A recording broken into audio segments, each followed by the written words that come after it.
Dewa Medis Terkuat. Bab 327. Xiao Chen tidak memperhatikan kata-kata Qinglong. Dia bahkan tidak melihat pada apa yang disebut Tuhan tertinggi. Siapa yang bisa menghentikanku, Xiao Chen, dari membunuh seseorang? Siapa yang berani menghentikanku? Beberapa kata sederhana saja dapat membuat seluruh hadirin ketakutan. Saat ini, hampir setengah dari orang yang tinggal di sepanjang sungai menganggap Xiao Chen adalah seorang idiot. Benar sekali, ini adalah sabi yang sangat besar. Beraninya kau membunuh makhluk terhormat di hadapan Tuhan. Orang ini gila banget, gak ada batasnya. Di mata semua orang, Xiao Chen ditakdirkan untuk mati. Di atas langit, bayangan itu juga memancarkan aura pembunuh yang lebih ganas, yang sepenuhnya terkunci pada Xiao Chen. Darah dan energi di sekitarnya melonjak, menjebak Xiao Chen hidup-hidup. Klik, klik. Meskipun tinjunya hanya terbentuk dari bayangan dan energi spiritual, tinjunya mengeluarkan suara ledakan yang menggelegar seperti manusia sungguhan. Kuat sekali. Hati semua orang bergetar dan mereka semua mulai menggigil. Pada saat ini, Dewa Pembunuh sangat marah. Wah, siapa yang memberimu keberanian untuk membunuh seseorang di hadapanku? Tahukah kau bahwa dialah orang yang baru saja aku janjikan untuk kulindungi?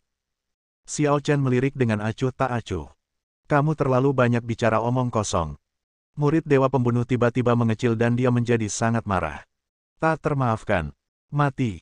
Sambil meraung marah, dia mencengkeram kekosongan itu dengan tangannya yang besar. Kekuatannya begitu kuat sehingga penghalang ruang hampir tidak dapat bertahan, dan beberapa suara berderak muncul perlahan. Serangan itu puluhan kali lebih mengerikan daripada gerakan Azure Dragon dan Vermilion Bird. Kekuatannya begitu dahsyat sehingga beberapa kaisar bela diri tidak dapat menahannya dan rambut mereka berdiri tegak. Sangat kuat. Layak disebut sebagai segel pemanggilan 4 simbol. Karakter yang dipanggil sangat kuat. Hanya satu gerakan ini saja sudah cukup untuk menghancurkan lebih dari separuh seluruh kota iblis. Di mana akhir dari seni bela diri? Ya Tuhan! Apakah begitu kuat? Aku khawatir Xiao Chen ditakdirkan mati kali ini. Mengapa? Helaan napas, aku tak tahu seberapa besar penyesalan dan kebencian yang terkandung di dalamnya. Selama ribuan tahun sejak kerajaan Yan dimulai, tidak pernah ada makhluk yang sekuat Xiao Chen. Sekarang, Xiao Chen akhirnya muncul, tetapi sayangnya, dia sangat kejam, sombong, dan tidak tahu bagaimana menahan diri.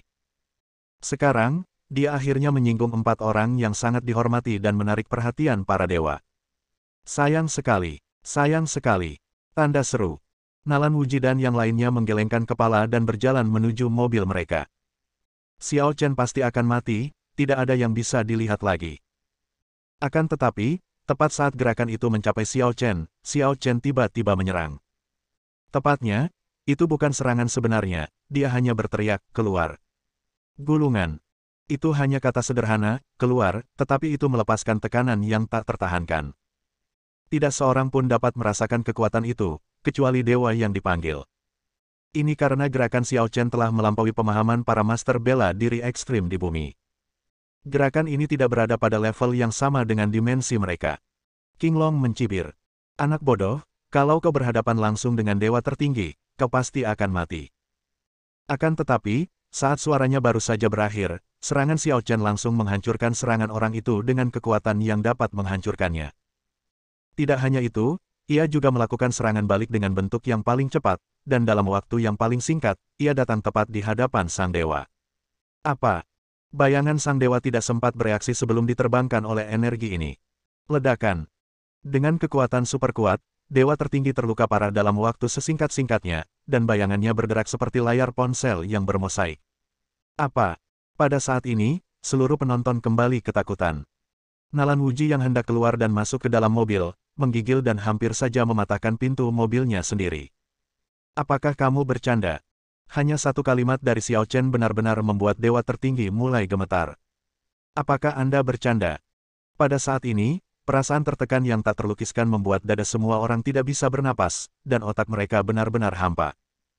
Citra sisa dewa tertinggi berusaha keras untuk tetap tenang, tetapi pada akhirnya, dia tidak lagi memiliki keagungan seperti sebelumnya. Sebaliknya, wajahnya dipenuhi rasa takut. Kau, siapa kau? Meskipun aku hanya bayangan, kekuatanku telah mencapai tingkat kelima alam ilahi. Bagaimana kau bisa melakukan ini? Kau bukan dari dunia ini. Kau bukan dari dunia ini. Kamu bertele-tele sekali. Xiao Chen mencengkeram bayangan dewa tertinggi dengan tangannya yang besar, lalu tanpa belas kasihan, dia menamparnya 2 kali. Kau hanyalah seorang dewa-dewa yang tidak punya apa-apa untuk dilakukan. Kau datang kepadaku untuk pamer. Apa kau benar-benar berpikir kau orang hebat? Kau benar-benar mencari kematian.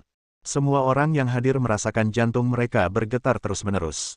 Bukankah itu menakutkan? Seorang dewa yang bermartabat, suatu eksistensi yang melampaui batas dunia ini, dicengkeram lehernya dan ditampar wajahnya oleh seseorang. Ya Tuhan, apakah dunia ini sudah gila?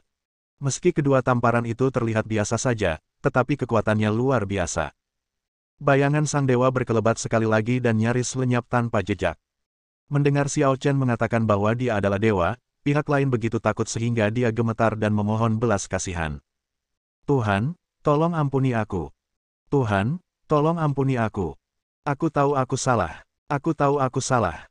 Bayangan ini dibentuk oleh jiwaku. Tolong, Tuhan, tolong kasihanilah.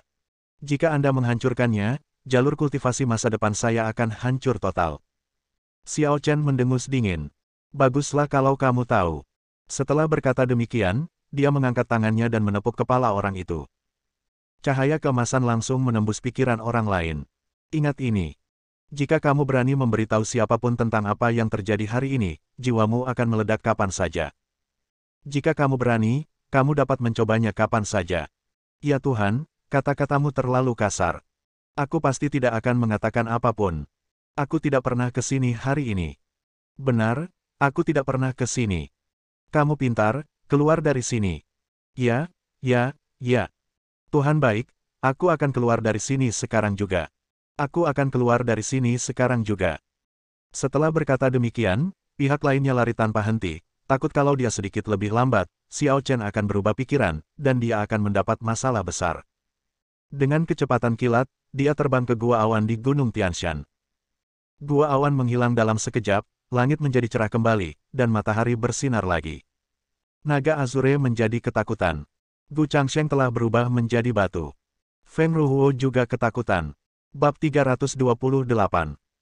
Setelah sekian lama berusaha dan bersusah payah, aku memanggil bayangan dewa, namun ternyata bayangan itu malah dihancurkan oleh Xiao Chen begitu saja. Apakah ada keadilan di dunia ini? Xiao Chen sangat kuat, bukankah dia luar biasa? Itulah bayangan sang dewa. Kekuatannya sebanding dengan seorang master di tingkat kelima alam ilahi. Bahkan Azure Dragon dan Vermilion Bird hanya dapat mencapai tingkat kedua atau ketiga alam ilahi. Dan pihak lainnya langsung menerobos tingkat kelima alam ilahi. Kekuatan tersebut telah mencapai puncak dan tak tertandingi. Tetapi di depan Xiao Chen, itu tetap tidak berhasil. Pada saat ini, semua orang putus asa. Nalan Wuji dan yang lainnya bingung. Xiao Chen menang. Dan menang telak. Bahkan bayangan sang dewa pun terbunuh olehnya dalam hitungan detik. Beitang Suanghua, begitu dia sadar kembali, menelepon dan berteriak pada Yu Wuxian dan yang lainnya. Cepat, tunda semua rencana. Semua orang, tetap di tempat. Oh, tidak, mundur. Semua orang, mundur. Suara bingung Yu Wuxian datang dari telepon. Komandan militer, apakah kau bercanda lagi? Kita sudah sampai di kota Demon City. Selama kita bisa mengalahkan beberapa keluarga kecil, setidaknya kita bisa menghasilkan puluhan miliar lagi. Berhenti bicara omong kosong. Jika kau berani bergerak, aku akan menjadi orang pertama yang menghancurkanmu. Cepat kembali. Cepat kembali. Setelah mengatakan itu, dia menutup telepon. Pada saat ini, Xiao Chen perlahan mendarat. Dia tidak melihat King Long lagi. Dia telah memberitahu Tetua Agung bahwa jika dia bisa menyelamatkan nyawanya, dia akan menyelamatkan nyawanya. Dengan identitas Xiao Chen, dia bahkan tidak repot-repot berbohong kepada sampah ini. Adapun Dongfang Zhenjian dan yang lainnya di pantai, saat Xiao Chen tiba, mereka langsung berlutut di depan Xiao Chen. Tuan Xiao, selamat atas kemenangan besarmu. Xiao Chen berkata dengan tenang. Apa yang perlu diberi selamat? Mereka hanya sampah, tidak ada gunanya mengalahkan mereka. Dongfang Zhenjian dan yang lainnya bahkan lebih terkejut. Seperti yang diharapkan, dia adalah Xiao Chen. Kalau saja orang lain yang melakukannya, mereka pasti bisa mencapai kesuksesan seperti itu. Saya rasa saya tidak tahu betapa bersemangatnya saya. Pada saat ini, Xiao Chen melirik Gu Changsheng dan Feng Ruhuo yang tidak jauh. Keduanya merasakan getaran di hati mereka. Apa yang akan kamu lakukan? Kamu telah membunuh pendeta Suzaku, apalagi yang kamu inginkan? Bagaimana? Xiao Chen memiringkan kepalanya sedikit dan berkata dengan acuh tak acuh. Aku orang yang selalu membedakan antara rasa terima kasih dan rasa dendam. Kalau ada yang cari masalah sama aku nggak akan pernah biarin dia pergi. Kalian berdua bajingan itu juga cari masalah sama aku sebelumnya. Mereka berdua terkejut. Xiao Chen, jangan bertindak gegabah. Kau telah membunuh pendeta Suzaku. Negara Yan telah kehilangan banyak pasukan tempurnya. Apakah kau ingin negara Yan kehilangan lebih banyak pasukan tempur? Apakah kau ingin menjadi pendosa negara Yan? Xiao Chen mencibir. Menjadi pendosa negara Yan.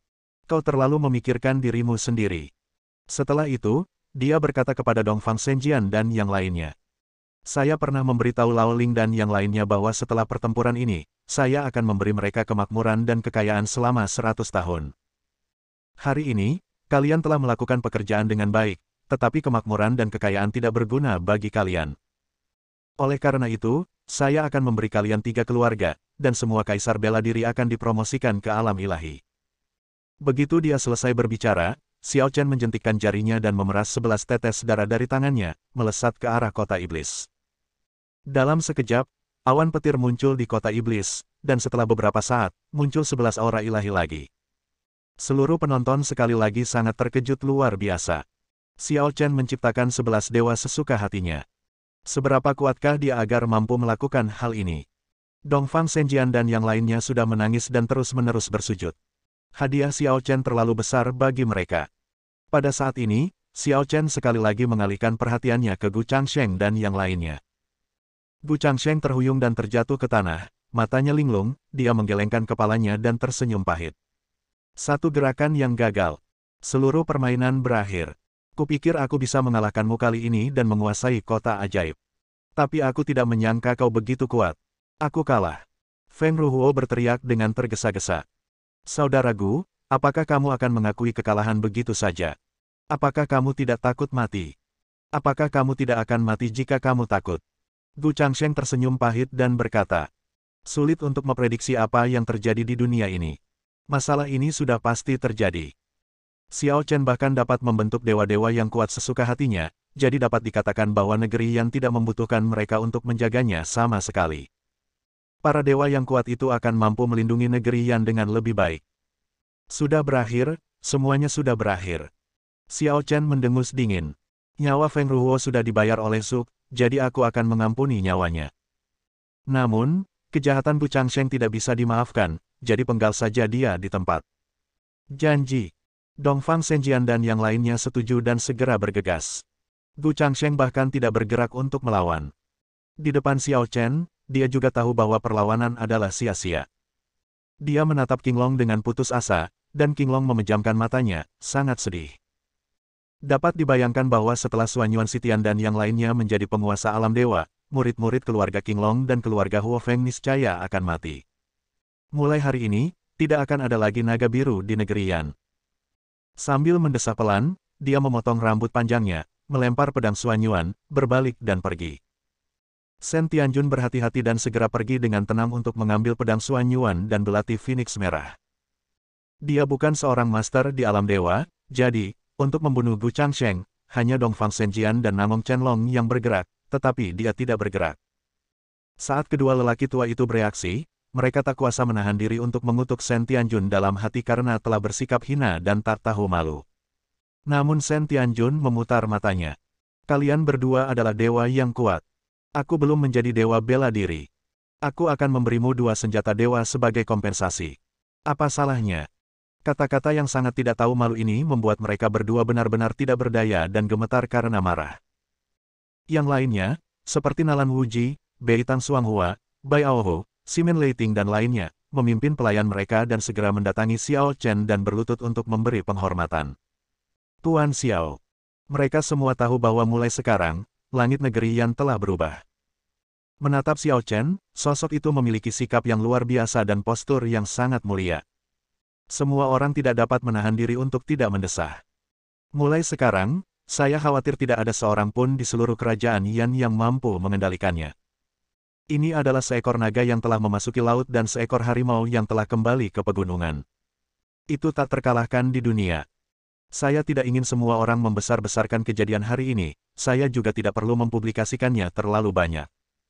Mulai hari ini, 9 keluarga besar negara Yan akan direduksi menjadi 8 keluarga besar negara Yan. Garis keturunan naga biru asli akan digabungkan ke dalam garis keturunan burung merah dan digabungkan ke wilayah Tenggara, dengan Feng Ruhuo terus menjadi pemimpin militer.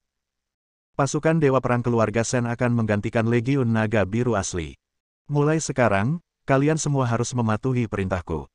Jika kalian tidak mematuhiku, aku akan membunuh kalian tanpa ampun. Bersambung.